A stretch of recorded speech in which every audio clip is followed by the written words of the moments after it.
انا لقيت كل اليوتيوبرز عاملين وات از ان ماي باج، فانا قلت ليه لا ما اعملش انا كمان إيه اللي موجود في شنطتي، حتى لو مش هتتفرجوا على الفيديو بس قلت انا كمان اعمله بالمره، ليه لا؟ فمن غير رغي كتير روحوا هاتوا حاجه تشربوها بتحبوها وتعالوا اوريكم ايه اللي موجود في شنطتي. وطبعا ما ننساش قبل ما نبتدي الفيديو ما تنسوش تعملوا بقى السبسكرايب واللايك الحلو بتاعكم، وتعالوا نتفرج على الفيديو مع بعض. اقدم لكم شنطتي العملاقه اللي باخدها معايا كل يوم وانا نازله، بتشيل حاجات كتير جدا وكمان فيها مساحه ان اخد مثلا ممكن عيل فيها بجد.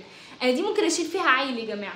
فالشنطه دي كبيره جدا، الكواليتي بتاعتها حلوه قوي. لو هنتكلم عن الخامه، هي الخامه بتاعتها جلد حلوه قوي زي ما انتم شايفين. بصوا التفاصيل حلوه جدا جدا حرفيا يا جماعه. انا الشنطه دي ممرمطاها معايا بجد، ممرمطاها معايا حرفيا. بتشيل حاجات كتير جدا، فيها مساحه كبيره قوي قوي قوي. طبعا تنفع للشغل، تنفع للجامعه، للحاجات دي. بما ان خلاص في ناس جديده داخله بقى الجامعه وكده، فاحب اقدم لكم الشنطه دي بتشيل حاجات كتير قوي قوي. وعايزه اقول لكم كمان بقى المفاجاه ان هي بتشيل لابتوب، بجد بتشيل لابتوب يا جماعه وتحفه جدا. والكواليتي بتاعتها حلوه قوي. كان سعرها بحوالي 190 او 200 جنيه، كان في الرينج ده.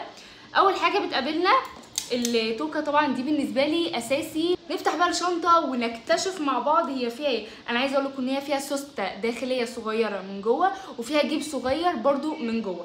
هنبتدي كده باول حاجه بتقابلنا البودي سبلاش الاساسي معانا يا جماعه.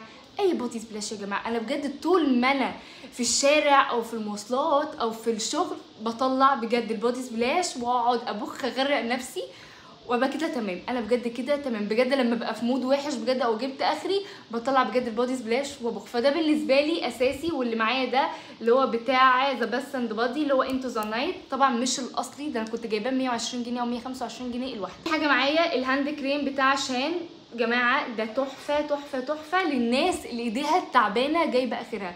الناس اللي بتغسل مواعين ايديها دايما في الميه، احب اقدم لكم ده احلى. انا عايزه لكم اصلا بيخلص، ده احلى مرطب ايد ممكن تستخدموه في حياتكم بجد. ريحته وترطيبه للايد حلو قوي قوي قوي، وكمان بيرطب الايد قوي قوي. لو الايد بتاعتك خلاص جايبه اخرها فاحب اقولك ان ده احلى حاجه. بصوا بيصلح الايد كده في ثانيه الا ثانيه. فده من الحاجات اللي معايا بص بالنسبه لي مهم جدا. عايزه اقول لكم كمان ان هو فيه سيراميد وهايلورونيك اسيد، وكمان فيه جوب اويل وفيه شيا باتر، فهو ترطيبه للايد حلو قوي. طبعا لازم بيبقى معايا فرشه وتنت لو حبيت اربلاي التنت بتاعي او البلاشر. والبلاشر ده يا جماعه اللي كلكم بتسالون عليه ده بتاع مايت سينما، اللي هو التنت بتاعه اللي هم الجديد. وكمان مطلعين بلاشر مايت سينما بس ستيك. بصوا اللي هو الستيك اللي هو زي الكريمي كده شويه. انا ده اول ما انزل بجد هنزل اروح اجيب لي واحد، لان انا بجد متحمسه له جدا ودرجاته كمان حلوه قوي. عايزه اقول لكم التنت ده حلو جدا وبيفضل ثابت حلو قوي. وطبعا الفرشه العظيمه بتاعتنا، فدول كده اساسي معانا. تاني حاجه معانا السان سكرين، عشان لو بتعرض للشمس كتير بحب اربلاي طبعا، يعني لو هطلع في الشمس كتير او حاجه لازم لازم لازم السان سكرين يبقى معايا. وده السان سكرين بتاع بوبي الفلويد يا جماعه، اللي هو قوامه خفيف قوي قوي قوي ده، ومناسب اكتر للبشره المختلطه والبشره الدهنيه. وكمان بقى ما تنسوش بقى حاجه كده، بكتبوا لي تحت في الكومنتات انتوا بتبقوا حاطين ايه في شنطتكم. يعني بتبقوا حاطين مثلا في حاجات زياده عن الحاجات دي او حاجات اقل من الحاجات دي، بكتبوا لي تحت في الكومنتات عشان انا بحب الحاجات دي. مهم بقى مهم جدا جدا. انا بالنسبه لي دول قلم رصاص، قلمين جاف، واي كشكول او اي نوت بوك احب اكتب مثلا فيهم افكار، حاجات معينه بتيجي في دماغي، حاجات مثلا عايزه اصورها، حاجات عايزه اعملها. فضروري يبقى معانا كشكول نوت بوك صغنن نكتب فيهم الحاجات. طول ما انا قاعده فاضيه كده بقعد احب اكتب كده. وبصوا يا جماعه طبعا هنا الكلام هيبقى بالمشقلب، فاقول لكم الجمله: السعاده ليست هدفا بل هي نتيجه للعطاء والحب. الكشكول ده يا جماعه شكله بجد حلو قوي، كنت جايباه ب 15 جنيه، هو بجد حلو جدا وعجبتني اكتر الجمله المكتوبه عليه حلوه قوي.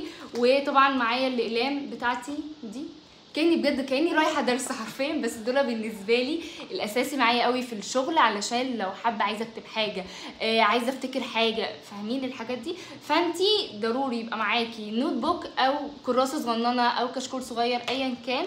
فالمهم بالنسبه لي الحاجات دي اساسيه. اللي بعد كده المحفظه الكتكوته بتاعتنا لذيذه الموت دي، اللي كنت جايباها تقريبا ب 100 جنيه تقريبا، كنت جايباها ب 100 جنيه. الكواليتي بتاعتها كويسه، بس يعني هي بتقشر تقريبا بسرعه، تقريبا عدى عليها سنه ونص يعني، بس هي بتقشر بسرعه. فيعني مستنيه بقى ما تتهلك على الاخر عشان اروح اجيب لي واحده جديده. طبعا لو انت من الناس اللي بتفضل قاعده اليوم كله بره، ضروري ضروري ضروري ريبلاي الديودرنت بتاعك.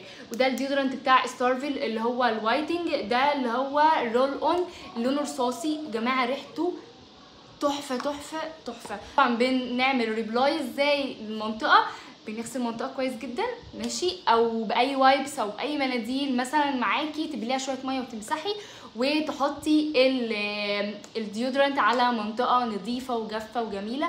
هتفضل ريحتك زي الفل ومفيش اي فسفوسه عرق ولا في اي ريحه عرق طول ما انت مهتميه بالمنطقه. الدنيا لذيذه وحلوه جدا.